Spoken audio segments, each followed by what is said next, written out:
Hey, what's up, everybody? Just back with another video. So I want to talk about the recent Joe Rogan podcast he had with Patrick Bet-David, and I thought it was a very interesting podcast. I'm a huge fan of both guys. I really like the PBD and Valuetainment brand.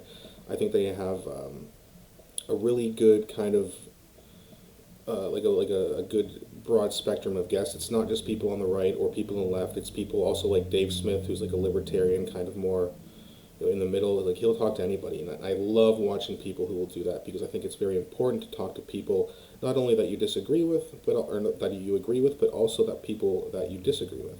It's very important to talk on both sides. So I'm a huge fan of him, and he brought up a very interesting topic on the Joe Rogan Experience the other day. I think it was yesterday, and what he was basically trying to do is convince Joe Rogan to have Donald Trump on his podcast. Now, I think it's a great idea. In the past, Joe has said that he doesn't want to help him, he doesn't want to have him on. But as time has passed, as the Biden administration has been worse and worse and worse, I think he's starting to maybe open up to it. He even admitted on the podcast with PBD that maybe we'll see. Maybe we will do it. So he went from a flat, firm no to maybe, or we'll see, or I don't know, which is, he may be being persuaded to have him on because it would be a very interesting podcast. And, Trump willing be even the fact that Trump is willing to be on that podcast shows that he's willing to face some tough questions because Joe Rogan is a very good and strong interviewer. He's not just going to be like Jake Tapper throwing lob ball questions to Joe Biden. He's going to ask him very interesting questions and very hard questions that Trump may be not prepared for or not willing to answer, but it would be wonderful to see him on the podcast.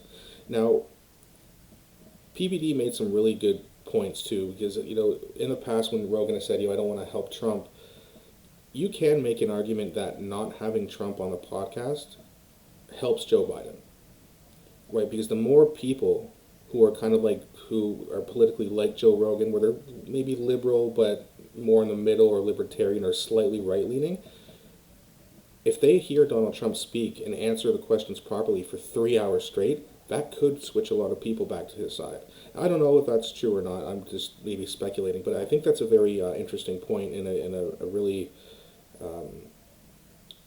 interesting point by Patrick Bet-David because I didn't really think of it as Rogan not having Trump on his podcast helping Joe Biden. So that was definitely a good point. It's very interesting. Now, Rogan then asked Patrick Bet-David, how come you haven't interviewed him? And PBD's response was very interesting as well, where he said, well, Trump wants to start with the top. And let's be honest, Joe Rogan is the GOAT. He is at the top, and I don't think he's ever losing that spot. He's always going to be the number one podcaster as long as he's alive. So Trump wants to start there and then kind of work down. Not that Patrick Bet-David is less of a person than Joe Rogan, but his platform is not as big, right? No one has a platform like Joe Rogan. So Trump wants to start at the top. Let Trump start at the top, then he can work his way down, maybe talk to PBD or Tim Pool or whoever. But he's going to start at the top, move his way down. That's very interesting, and I would probably agree with that. I do think that Trump wants to start at the top and then work his way down.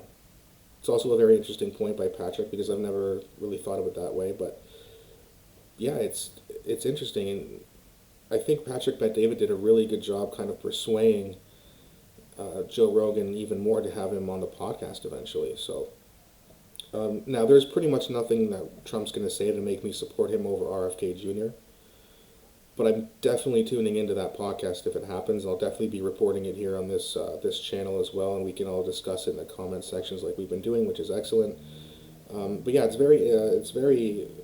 very compelling to think about what the conversation could be like between someone like Donald Trump and Joe Rogan. So I'm very interested and curious to see if that will ever happen, and hopefully it does. I'd like to see it soon, and if not soon, then at least before the election, because that would be it'd be a crazy interview. Now, the one thing too that I'm wondering about that interview is what kind of numbers would that get? Because I think, I mean, I don't know if it reaches 100 million because that's a crazy number.